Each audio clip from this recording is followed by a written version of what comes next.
네, 오늘 우리에게 주신 하나님의 말씀 같이 보겠습니다. 사도행전 16장 35절부터 40절까지 말씀인데요.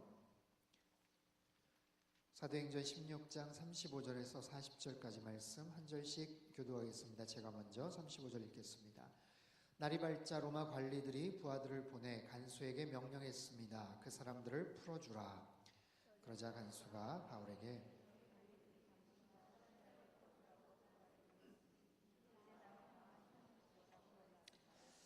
바울이 그 부하들에게 말했습니다. 우리가 로마 시민임에도 불구하고 저들이 재판도 없이 공개석상에서 우리를 때리고 감옥에 쳐놓고는 이제 와서 우리를 몰래 내보내려 하시오. 그들이 직접 와서 우리를 데리고 나가라고 하시오. 부하들이 그대로 자기 관리들에게 보고했습니다. 그들은 바울과 실라가 로마 시민이라는 소리를 듣고 깜짝 놀랐습니다. 그들은 직접 감옥까지 와서 사정사정하며 바울과 실라를 정중히 모시고는 그 도시를 떠나달라고 요청했습니다. 바울과 실라는 감옥에서 나온 뒤 루디아의 집으로 가 형제들을 만나 위로해주고 아멘. 기도하겠습니다. 하나님 감사합니다. 이 시간 주님의 말씀을 듣길 원합니다. 우리의 마음밭을 옥토처럼 바꾸어 주셔서 선포된 말씀 하나도 땅에 떨어지지 않고 우리 심령 가운데 새겨지게 하여 주옵소서. 이 말씀을 통해 새로운 깨달음을 얻기를 원합니다. 우리의 삶 가운데 적용하며 우리의 삶이 보다 더 하나님께서 기뻐하시는 복된 인생 되어지기를 원하오니 주님 도와주시고 집중하게 하시고 이 말씀 잘 마음속에 새기게 도와주옵소서. 시종을 의탁드리며 예수님의 이름으로 기도하옵나이다. 아멘. 지난주 설교 제목 혹시 기억하십니까? 주 예수를 믿으라. 그렇죠? 주 예수를 믿으라. 그리하면 너와 내 집이 구원을 얻으리라. 주 예수를 믿으라.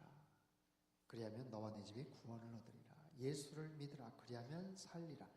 굉장히 심플하지만 가장 위대하고 함축적인 그리고 가장 아름다운 하나님의 약속이 담겨져 있는 그런 말씀입니다. 빌립보에 있었던 한 간수, 사실은 그런 사건이 아니면 저희가 왜 관심을 가졌겠어요? 사실 이름도 알지 못하지만 그 간수에게 나타났던 놀라운 그 사건, 그는 평생 로마 황제를 자기의 주인으로 고백하고 모시고 섬기고 살았던 사람이에요. 그럼에도 불구하고 그의 마음속에 두려움이 있었고 불안이 있었습니다. 상황이 이상하게 바뀐 것을 보고 칼을 빼서 자결을 하려고 하죠. 그 사람이 평상시에 죽음에 대해서 묵상을 얼마나 했을까? 요즘 정말 못 살겠다, 힘들어서 아무튼 목숨을 끊어야 되겠다, 그런 자살에 대한 충동을 평상시에 얼마나 했을까? 그렇지 않았을 것 같아요. 그냥 정상적으로 평범하게 살던 그냥 그런 사람인데 특별한 그런 사건과 문제 앞에서 그렇게 무너지게 됩니다. 사람들이 그래요. 사람은 그렇게 연약합니다. 누구를 주인으로 모시고 살아가느냐에 따라서 그렇게 연약한 모습을 갖게 되죠. 그가 인생의 바른 주인을 만나기 전까지 눈에 보이는 세상의 논리, 황제의 논리 속에서 그가 황제를 주인으로 고백하며 살았던 그의 인생에는 두려움이 있었고 불안이 있었고 죽음에 대한 공포가 있었어요. 하지만 그가 마음문을 열고 나사렛 예수 그리스도 그분을 주인으로 고백하는 순간 그의 인생은 놀라운 변화가 나타나죠. 두려움이 평안으로, 절망이 소망으로, 죽음이 생명으로 바뀌게 돼요. 영접하고 가족들과 같이 사도 바울을 초대해서 함께 따뜻한 미소와 기쁨이 넘쳤다라고 얘기합니다. 얼마나 그의 삶 가운데 웃음과 기쁨이 넘치는 삶을 평상시에 살았을까 싶어요. 하지만 인생의 바른 주인을 만나는 순간 그의 인생은, 그의 가정은, 그의 삶은 놀랍게 바뀌게 됩니다. 이거는 2000년 이후에 오늘날 이 시대를 살아가는 우리에게도 똑같은 적용이에요. 우리도 크고 작은 인생의 여러 가지 모습의 주인을 마음속에 기대하고 품고 살아가요. 그 당시처럼 황제에게 주로 고백하는 그런 모습은 아니지만 때로는 이 시대의 돈을, 명예를, 권력을, 세상의 쾌락을 굉장히 근사한 인생의 미래에 대한 소망과 계획을 나름대로 주인으로 모시고 고백하고 그거를 붙잡기 위해서 애쓰고 노력하죠. 그것을 쟁취할 때, 손에 쥘 땐 약간의 즐거움이 있겠지만 그 과정이 너무 치열한 거예요. 너무 고단하고 힘들고 불안한 겁니다. 이루어지지 못할까 하는 염려, 그리고 얻게 된 것이 깨어질 그런 두려움 때문에 밤잠을 이루지 못하는 오늘날 현대인들의 모습을 우리는 살펴보죠. 여러분 어떠세요? 인생의 바른 주인을 분명히 만나셔서 그렇게 고백하고 살고 계십니까? 주 예수를 믿으라, 그리하면 살리라. 주 예수를 믿으라, 너와 내 집이 구원을 얻으리라. 네가 경영하는 모든 것에 생명이 임하리라, 기쁨과 평강이 임하리라. 이 말씀에 놀라운 축복이 누구보다도 우리의 삶 가운데, 저와 여러분의 인생 가운데 구체적으로 실제적으로 나타날 수 있기를 바랍니다. 오늘 본문은요, 그 다음 이야기예요. 날이 밝았습니다. 근데 갑작스럽게 석방 명령이 떨어져요. 바울과 실라에게 석방하라는 그런 지시가 떨어집니다. 35절, 36절 같이 한번 읽을까요? 35절, 36절 시작. 날이 밝자 로마 관리들이 부하들을 보내 간수에게 명령했습니다. 그 사람들을 풀어주라.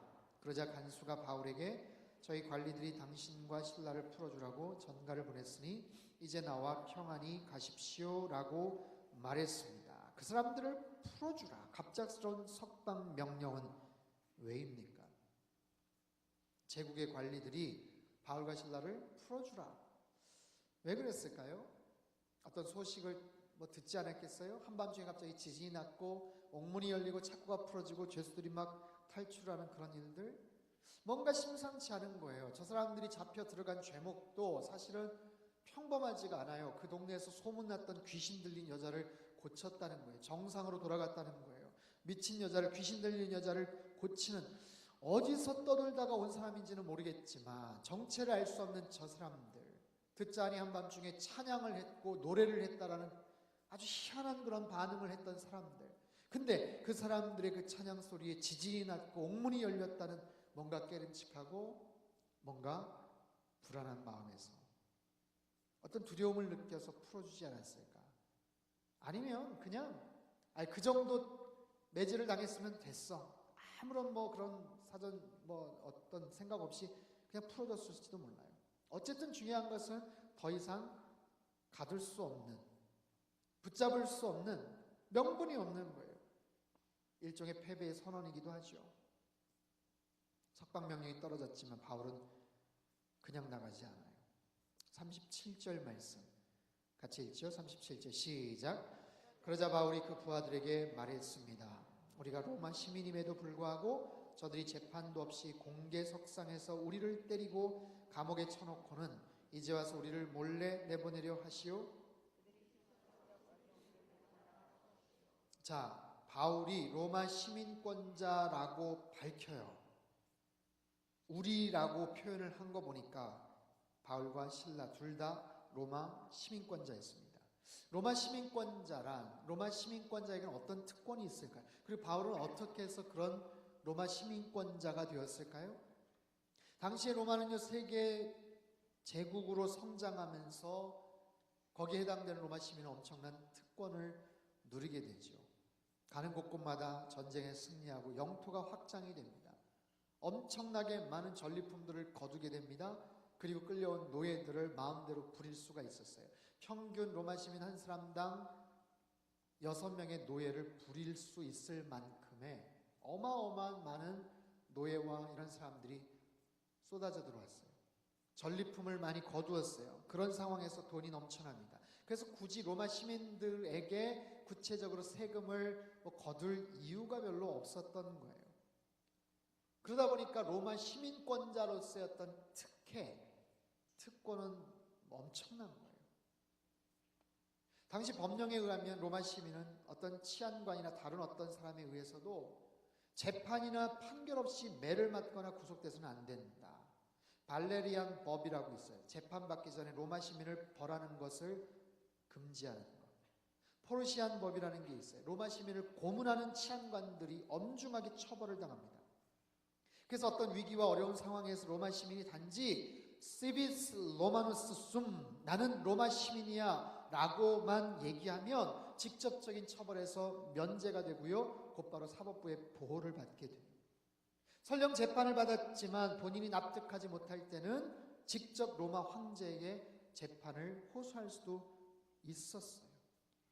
로마 시민권자들은 이런 특혜가 있었습니다. 그런데 당시 로마 제국에서 특별한 관심을 갖고 있었던 그 빌립보라는 지역에서, 빌립보 도시에서 로마 시민이 재판도 없이 공개적인 석상에서 그런 모진 형벌을 받았다, 이게 알려지면 난리가 나는 거예요. 큰일 날 문제예요. 그래서 거기 관리들이 벌벌 떨죠. 여러분, 이 로마 시민권을 바울이 어떻게 해서 취득할 수 있었을까요? 성경에 보면 날 때부터 로마 시민권자였다라고 얘기해요. 즉 아버지가 로마 시민권을 소유하고 있었어요. 언제부터 그랬을까? 히브리 사람인데 언제부터 로마 시민권자였을까? 세 가지 추측이 가능합니다. 첫 번째는요, BC 171년경에 바울의 고향 다소, 바울이 태어났던 다소라는 그 지역이 헬라이시로 편입되면서 그 도시의 엘리트들에게 로마 시민권을 부여한 바가 있었대요. 어쩌면 로마 바울의 조상이, 할아버지 중에 어떤 분이 그 중에 속해 있지 않았을까. 두 번째 가능한 이야기는 바울의 선조 중에 누군가 로마의 행정관이나 장군에게 굉장히 큰 공헌을 얻어서 그 선물로 대가로 시민권을 취득하지 않았을까. 이것도 저것도 아니면 세 번째, 바울의 선조 중에 돈이 많은 어떤 할아버지가 돈을 주고 로마 시민권을 사지 않았을까. 살 수도 있었어요. 오늘날 뭐 몇십만 불 이상의 어떤 그런 값을 지불하면 그것을 살 수도 있었다라고 얘기해요. 어찌됐든 간에 바울은 로마 시민권자였어요. 근데 궁금한 질문은 뭐냐면, 왜 그런 특권이 있음에도 불구하고 매 맞기 전에 그 얘기를 하지 않았느냐라는 거예요. 자기가 처벌받기 전에 난 로마 시민이야 라고 얘기하면 면제가 될 수 있었는데 왜 그랬을까? 어떤 주석가는 말합니다. 바울과 실라가 매질당하기 전에 분명히 말했을 거다. 그런데 하도 그들의 행색이 초라하고 볼품이 없어서 무시하고 아마 매질을 하지 않았을까. 상식적으로 생각해 봐도 사실 저와 여러분 같으면 얘기하지 않겠어요? 그런 엄청난 모진 형벌을 받는데, 자기에게 그런 특권이 있는데, 권한이 있는데 얘기하지 않았겠어요? 얘기했었을 것 같아요.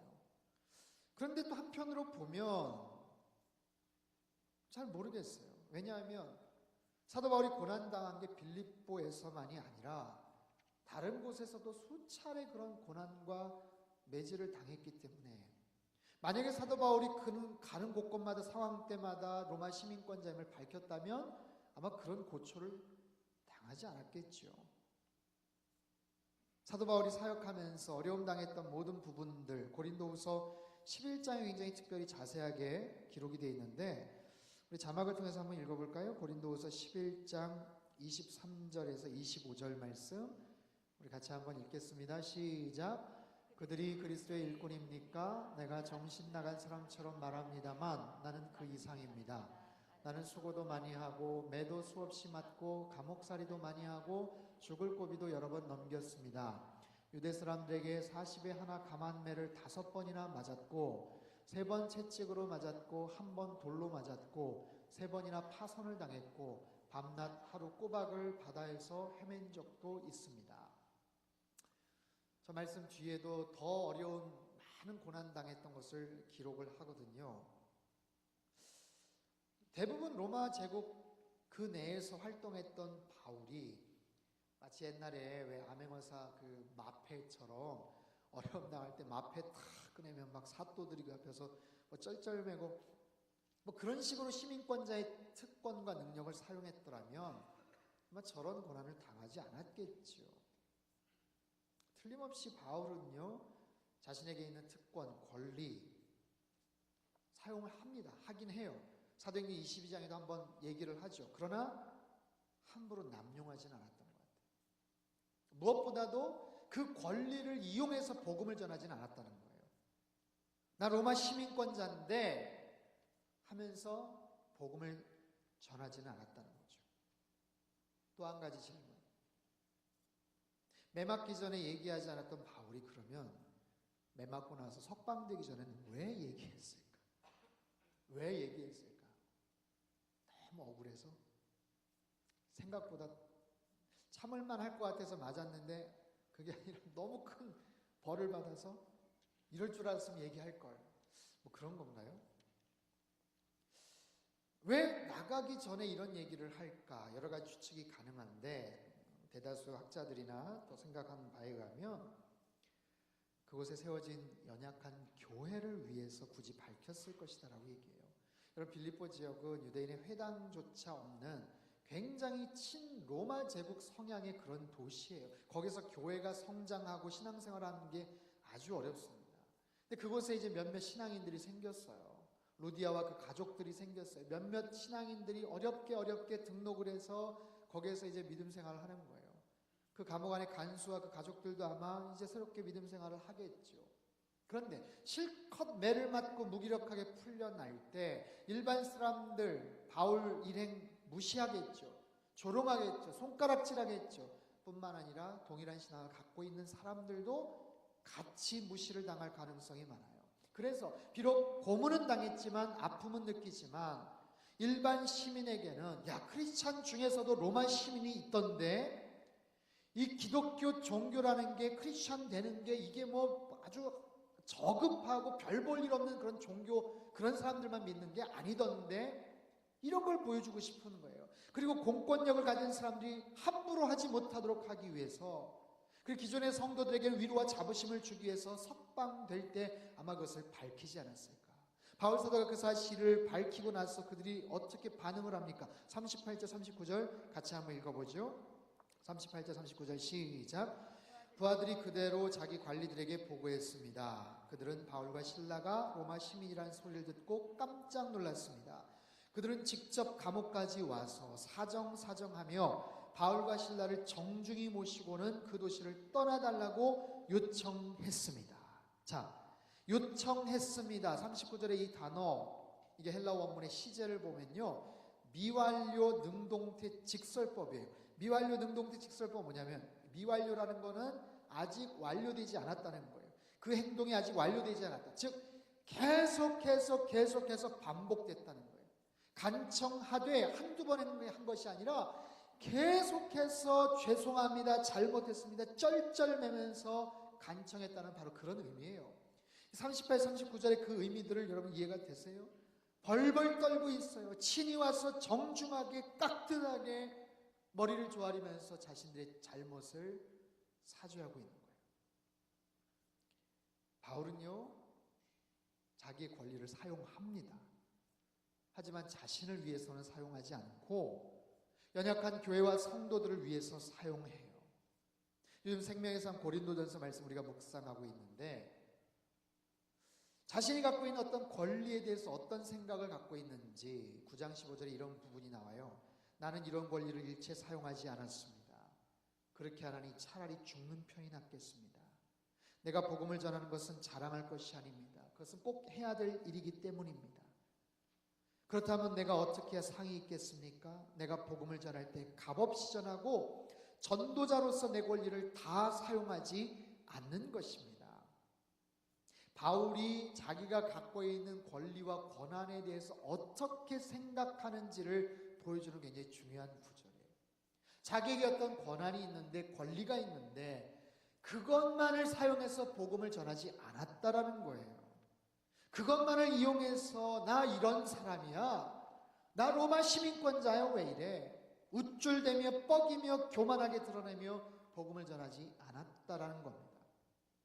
자, 오늘 설교 제목은요, 내게 주어진 권리 사용법입니다. 내게 주어진 권리 사용법. 사람은 누구에게나 어떤 특정한 권리가 있어요. 권한이 있어요. 여러분에게는 어떤 권리가 있으세요?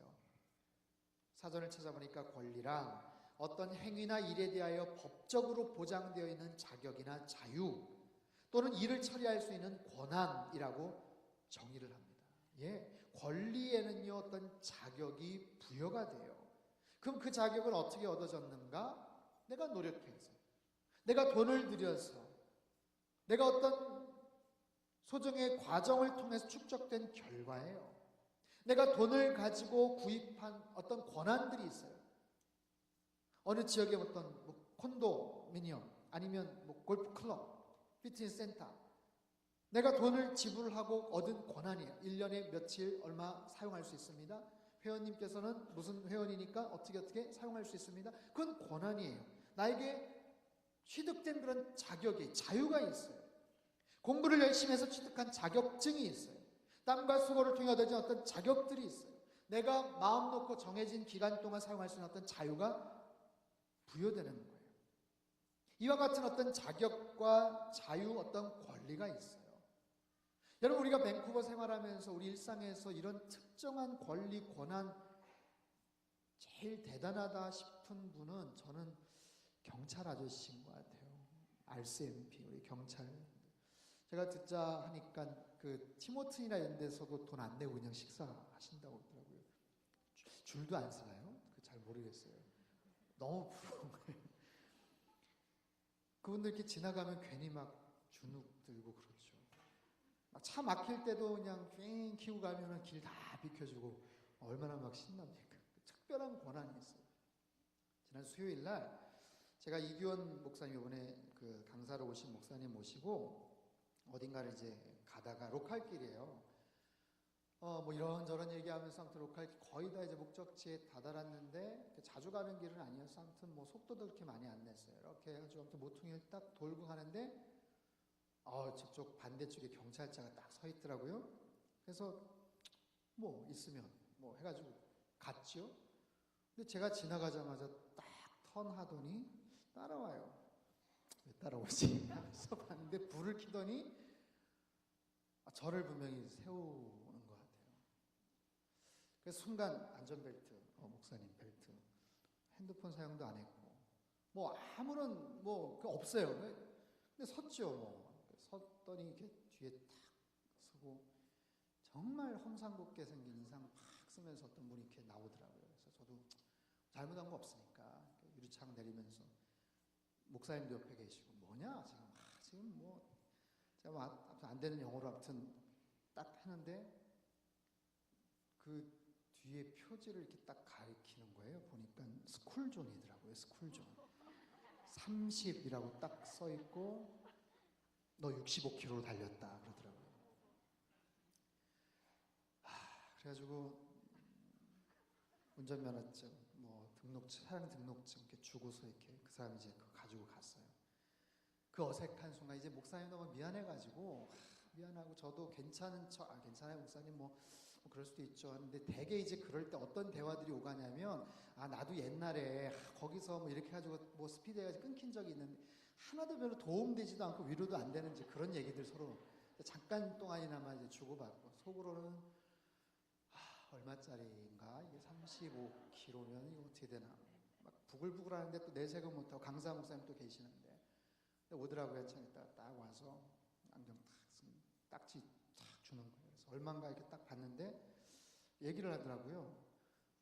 조사를 해보니까 뭐 스피드 끊긴 적도 없고 너 이 동네 뭐 자주 아닌 것 같아. 랭이라고 그랬거든 제가. 그랬더니 워닝만 줄 테니까 다음부터 조심해.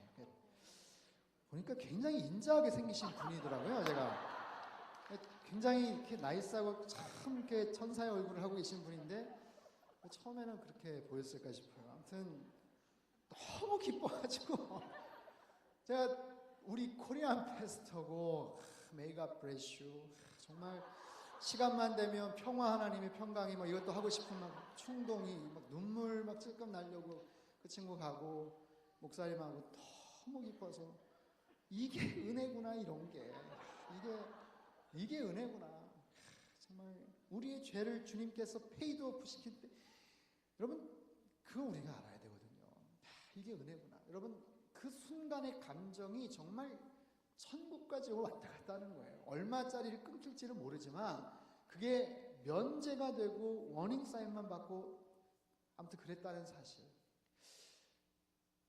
그 너무 훌륭하신 그 경찰 아저씨 한 분에게도 그런 권리가 있어요. 딱지를 띌 수도 있고 그냥 봐줄 수도 있는 그런 권한이 있는 거예요. 그죠? 그런 권리가 있어요. 권한이 있어요. 아무튼 스쿨존 여러분 조심하십시오. 여러분 보세요. 우리가 살아가면서 이런 권리들이 있어요. 그리고 의외로 굉장히 많은 권한들이 우리에게 있습니다. 그리고 의외로 어떻게 사용하는지 잘 모를 때가 많아요. 오늘 본문을 통해서 짧게 한 몇 가지를 말씀드릴게요. 첫 번째, 권리에는요 항상 책임이 뒤따른다는 것을 알아야 돼요. 권리와 책임은 동전의 양면과도 같습니다. 그래서 우리가 권리를 제대로 누리려면 그에 따른 책임이 어떤 것인지를 알아야 되고, 그 책임을 평상시에 잘 감당해야 거기에 해당하는 권리도 누릴 수가 있어요.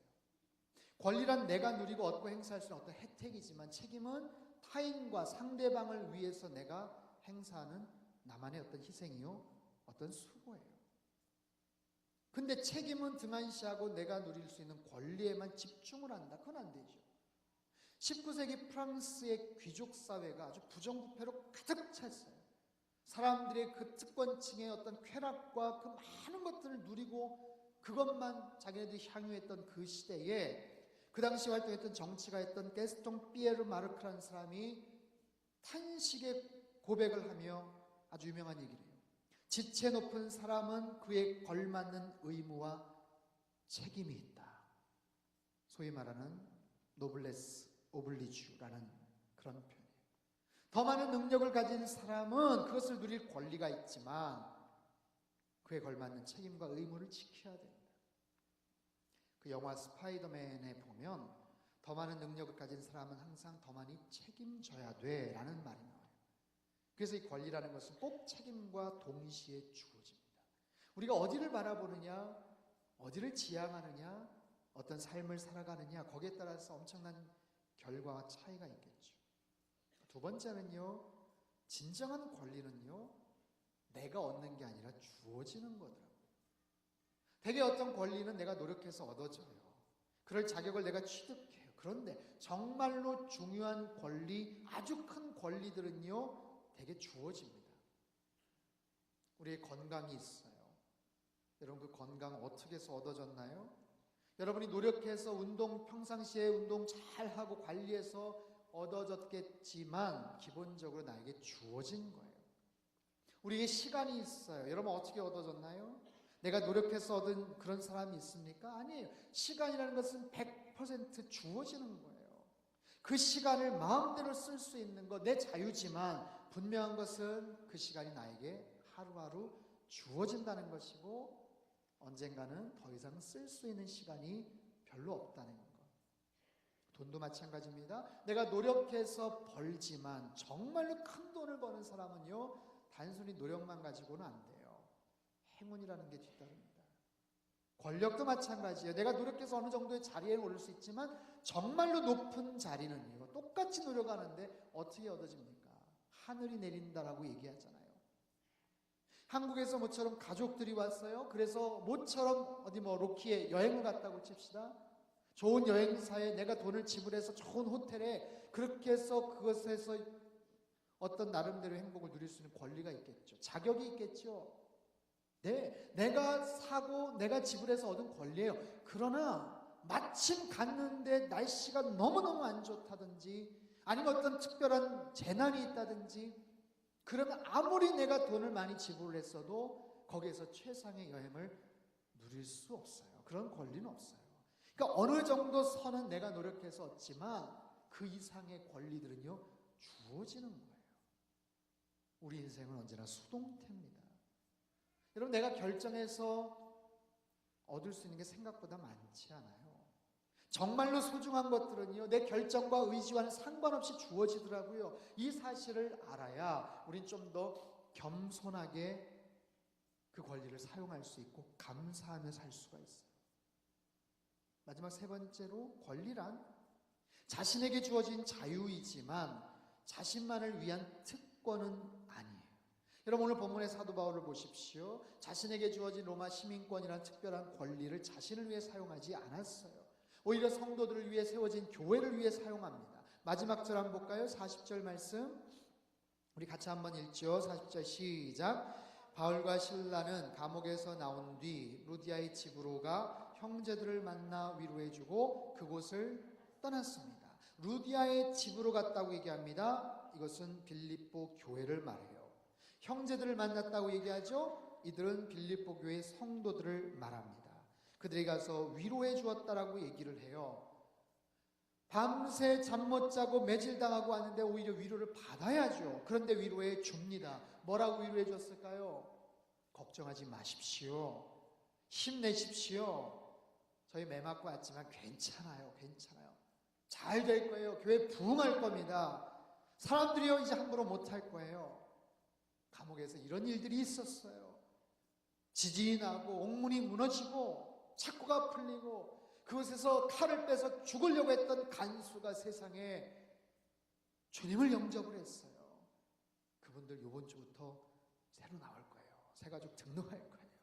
하나님 살아계셔야 놀라운 역사를 행하셨어요. 예, 이렇게 자신에게 주어진 권리들, 자신이 경험한 것들을 나누며 오히려 그들을 위로했어요.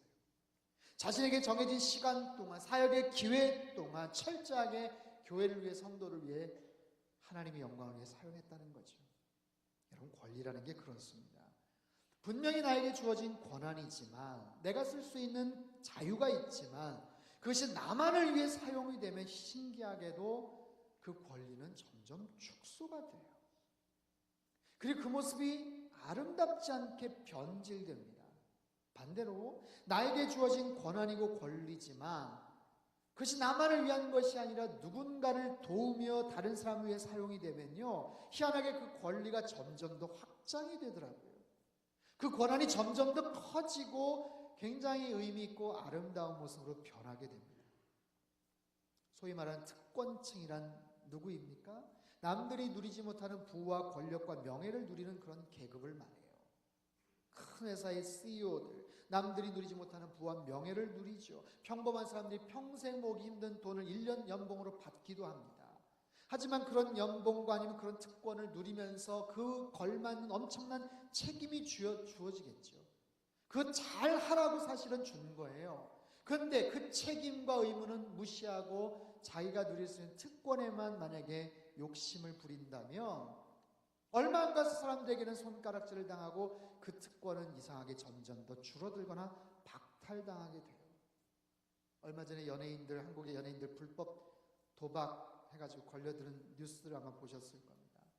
굉장히 잘하는 친근하고 좋은 이미지를 갖고 있었던 연예인들도 있었어요. 이 사람들 쉽게 벌 수 없는 돈이에요. 일반 사람들 쉽게 벌 수 없는 돈, 자신의 인기를 통해서 얻어진 많은 돈을 너무 어처구니 없이 사용하고 말았죠.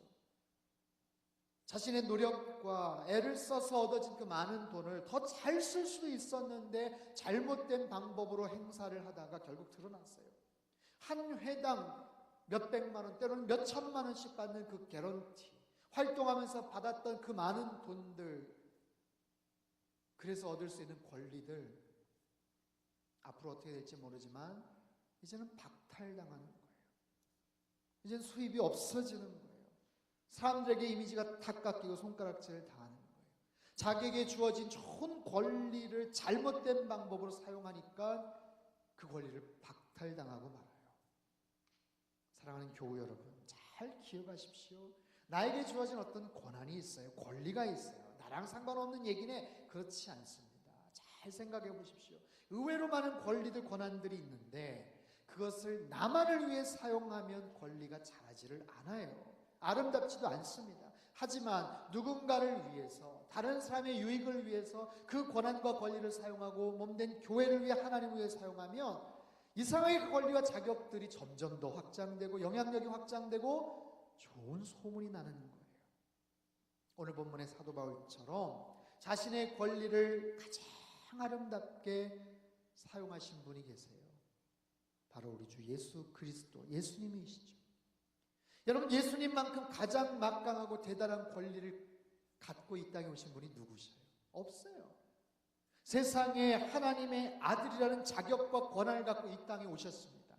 높고 높은 하늘 보좌를 포기하고 이 땅에 오셨습니다.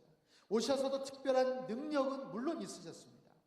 귀신을 쫓아내시고 풍랑을 잔잔케 하시고 오병이어로 수많은 사람들을 먹이시고 복음을 전하시고 대단한 권리와 권세가 있었지만 모든 것을 하실 수 있는 능력이 있으셨지만 당신 자신을 위해서는 아무것도 하지 않으셨어요. 오히려 그것을 십자가를 위해서, 물론 십자가를 거부하실 수도 있었지만 오히려 그 책임을 감당하기 위해 그 십자가를 받아들이셨죠. 당신의 생명에 관심이 있는 것이 아니라 저와 여러분의 생명, 가고 오는 세대의 수없이 많은 사람들의 생명에 관심을 갖고 당신이 갖고 있는 그 권리를 온전히 거기에만 사용을 하셨습니다.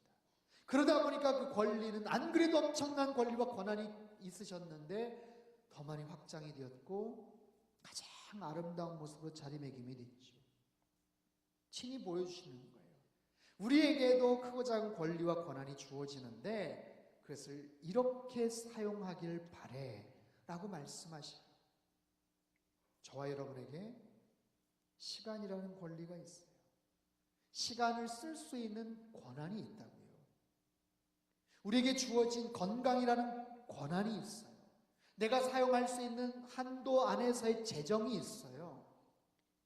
내가 섬길 수 있는 기회라는 권한이 있어요. 나에게 허락된 만남이라는 그런 권한과 권리가 있어요. 이 모든 것이 내 영역 안에서 허락된 내가 마음대로 할 수 있는 자유와 권리이지만 하나님께서는 그것이 더 아름답게 사용되어지기를 원하세요. 우리 가정 안에서 어떨까요? 아버지로서 남편으로서의 권리와 권한이 있어요. 그것을 잘못된 방법으로 아이들과 아니면 아내와 다른 방법으로 부정적인 방법으로 그 권리를 사용하는 것이 아니라 가장 지혜롭고 아름답게 사용을 하면 그 가정은 굉장히 튼튼하게 세워져 가죠. 가정 안에서 어머니로서 아내로서의 권리가 있어요. 그 주어진 권리를 더욱더 지혜롭게 사용하면 그 가정은 참으로 따뜻해집니다. 교회 안에서도 어떤 직분자로서 사역자로서의 권리가 있어요. 책임과 역할만 있다고 생각하지만 그렇지 않습니다. 나도 모르게 사용하려는 권리가 있고요. 권리라는 표현을 안 쓸 뿐이지 사실 나도 모르게 생각하는 내가 이 정도면, 나 정도면, 내가 이 정도 교회 오래 다녔으면, 내가 어떤 역할을 맡고 있으면 뭔가를 해도 된다고 생각하는 의식들이 있어요. 때는 역할이라는 이름으로, 책임자라는 이름으로 행사를 우리의 권리들이 있습니다. 그 권리들 잘 사용하실 수 있기를 바랍니다. 무엇보다 정말 은혜롭게 잘 사용을 하세요. 나를 위한 것이 아니라 나의 어떤 편협한 생각이나 감정을 가지고 사용하는 것이 아니라 성도를 위해서, 몸된 교회의 유익을 위해서, 그것이 하나님의 영광을 위해서 어떻게 사용될까를 생각하며 그 권리를 행사하십시오. 우리에게 부여된 모든 권리들 언젠가는 정해진 시간이 있으면 더 이상 쓸 수 없을 때가 있어요. 그리고 권리에는 항상 책임이 뒤따른다는 것을 기억하고 더 큰 권리는 나에게 주어지는 것을 알고 겸손하게 신실하게 사용하실 수 있기를 바랍니다. 무엇보다도 나를 위해서가 아니라 누군가를 위해 주님의 영광을 위해 그 권한과 권리를 사용하면 그 지경은 더욱더 넓어질 거예요. 저는 축복합니다. 여러분들이 사용할 수 있는 영적인 권한과 권리들이 더 많이 확장될 수 있기를 축원합니다. 영적인 은혜와 능력들이 더 많이 확장될 수 있기를 바랍니다. 하나님께서 하늘의 재정권, 물권을 열어주셔서 재정을 더 마음껏 쓸 수 있는 물질적인 은혜도 주실 수 있기를 바랍니다. 그럴 때 나에게 주신 그 권한들을 내가 더 지혜롭게 잘 활용해서 하나님 앞에 영광 돌릴 때 잘하였도다 착하고 충성된 종아, 1달란트 받았지만, 아니 2달란트 받았지만 별것 아닌 것 같지만 그것을 잘 활용하며 하나님께서 더 큰 것을 맡기시는 그런 놀라운 영적 은혜의 수혜자들이 되실 수 있기를 주님의 이름으로 축복합니다. 우리 한번 같이 기도하지요. 오늘 주신 말씀 잘 기억하시고 여러분 마음속에 새기시기를 바랍니다. 우리 가슴에 손을 얹고 두 손을 포개고 한번 같이 기도하면 좋을 것 같아요. 하나님, 나에게 주신 권한이 있어요. 권리가 있어요. 내가 잘 생각하지 못했지만 생각해보니까 참 많아요. 이거 잘 사용하기를 원합니다. 지혜롭게 사용하기를 원합니다. 권리에만 생각하고 책임과 의무는 무시하는 저희들 되지 않게 하시고 온전한 권한과 권리는 내가 얻어서 내가 노력해서 얻어지는 게 아니라 하나님 나에게 주신 선물이라는 것 깨닫게 하시고, 내가 쓸 수 있지만, 나에게 그런 자유가 있지만 나만을 위해 쓰는 것이 아니라 누군가를 위해, 교회를 위해, 하나님을 위해 사용한다면 그 권리와 영향력은 더 커진다는 이 비밀을 기억하고, 하나님 더 아름답게 나에게 주신 권리들, 나에게 주신 시간이라는 권한들, 건강이라는 권한들, 주님 섬길 수 있는 권한들, 우리에게 주신 만남이라는 소중한 그런 기회들, 올 한 해 한 달 반 남았는데 하나님도 소중하게, 더 늦기 전에 주님 더 사랑하게 하시고 더 섬기게 하시고, 그런 모습으로 하나님 우리 가정도 운영하게 하시고, 내가 다니는 직장에서 그렇게 일하게 하시고, 하나님께서 나에게 맡겨주신 모든 권리들 바울처럼, 예수님처럼 그렇게 사용하여 하나님 앞에 영광 돌리는 그런 지혜롭고 아름다운 인생 살게 하여 주옵소서. 우리 같이 한번 동성으로 고백하며 기도하겠습니다. 함께 기도합시다. 하나님 아버지, 이 시간 저희들 간구하며 고백하며 기도합니다. 하나님 저희에게 주신 하나님의 선물들, 권한들, 권리들, 하나님 이것을 어떻게 사용해야 될지 한 번도 제대로 생각해보지 않았지만 하나님 말씀을 통해서 하나님 나에게 주신 것들 잘 살아야 되는 걸 같습니다. 건강도, 시간도, 재정도, 물질도, 보다 함께 축복도 하나님 더 늦기 전에 하나님 기회 주실 때 최선을 다해서 주님 사랑하며 섬기는 저희에게 인도하여 주옵소서. 하나님 아버지, 하나님 나에게 주신 모든 필요한 쓸 수 있지만 나의 자유를 위해서 하나님 나만을 위해 사용하지 않게 도와주시고, 하나님 예수 위에 있는 사람들을 위해, 하나님의 영광을 위해 몸된 교회를 위해 사용하는 저희들에게 주님이 이끌어주시기를 원합니다. 하나님 무엇보다 그런 분들이, 그런 소망들이 더욱더 확장되기를 원합니다. 지혜롭게 분별할 수 있기를 원합니다. 더 많이 확장되어진 앞에 영광 돌리는 하나님의 거룩한 백성들 되게 도와주시옵소서. 하나님의 영적인 권리들 맡겨주시고, 물질적인 권리들 맡겨주시고, 하나님 사랑하는 자녀 충성될 도가 작은 일에 충성할 수 있는 인내와 맡기고 말씀하시는 그 은혜를 받게 하여 주옵소서. 하나님 우리 안에 있는 모든 영적인 권한들을 하나님 지혜롭게 함께 상대는 하나님의 거룩한 백성들 되게 주님 역사하시고 주옵소서. 하나님 아버지, 저에게 주신 많은 권한과 권리가 있습니다. 어쩌면 한 번도 제대로 생각해보지 못했던 부분인데 말씀을 통해서 다시 한번 깨닫게 하시고 도전을 받습니다. 주님께서 나에게 주신 것, 내가 잘해서, 내가 잘나서 된 줄 알았는데 그렇지 않습니다.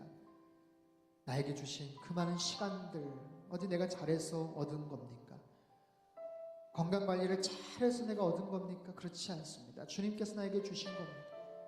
나에게 주신 소정의 물질들, 나에게 주신 모든 관계의 축복들, 만남의 기회들, 주님 섬길 수 있는 그런 모든 상황들, 하나님 특별히 밴쿠버 온누리 교회, 주님께서 사랑하셔서 우리에게 맡겨주신 귀한 축복이고, 우리가 마음대로 뭔가를 할 수 있는 권한이고 권리입니다. 하나님 그것을 저희들 지혜롭게 잘 활용할 수 있게 도와주옵소서. 권리만이 아니라 항상 책임과 의무가 뒤따른다는 것을 기억하게 하시고, 내가 마음대로 쓸 수 있는 자유가 있지만 그것을 누군가를 위해, 교회를 위해, 하나님을 위해 그 권리를 사용한다면 그 권리가 더욱더 확장되고 커진다는 것 기억하게 하시고 더 아름다운 모습으로 사용하는 저희들 되어지기를 원합니다. 하나님 우리에게 주신 삶의 기회 동안 하나님 최선을 다해 서로 사랑하게 하시고 주님을 위해서 최선을 다해 헌신하게 하시고, 이제 그만이라고 주님께서 언제 부르실지 모르는데 하나님 기회 있을 때, 생명 주실 때 더 열심히 주님 사랑하며 몸된 교회를 위해 충성 봉사하는 하나님의 거룩한 백성들 되게 도와주시고, 하나님 그런 삶의 패턴들이 우리 가정 안에도 동일하게 나타나며 아름다운 가정, 견고한 가정, 믿음 안에 세워지는 가정, 하나님 우리 기업과 비즈니스 안에도 동일하게 나타나셔서 주님 우리가 정말 주님 몸된 크리스찬으로서 하늘나라 시민권을 갖고 있는 주의 백성으로서 아름다운 인생 살아갈 수 있도록, 그런 한 주가 될 수 있도록 축복하여 주옵소서. 귀하신 예수님 이름으로 감사하며 기도하옵나이다. 아멘. 할렐루야. 우리 하나님께 감사 영광의 박수 드리겠습니다. 여러분 이 말씀 기억하시고 이번 한 주간도 승리하며 사실 수 있기를 바랍니다. 다 자리에서 일어나셔서 우리 봉헌 찬양 드리도록 하겠습니다.